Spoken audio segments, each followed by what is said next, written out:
Gumaganda ang paligid kung bawat tao ay puno ng pag-ibig.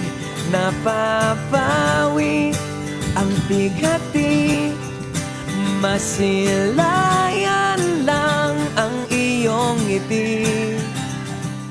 Okay gandang isipin ang isang mundong puno ng pag-ibig.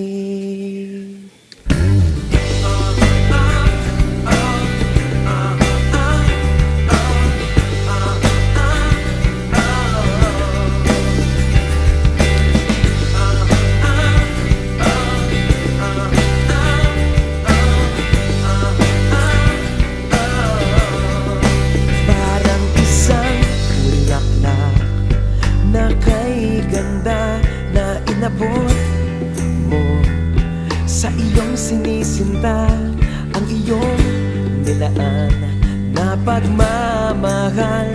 Ang dulot nito ay tunay na ligaya.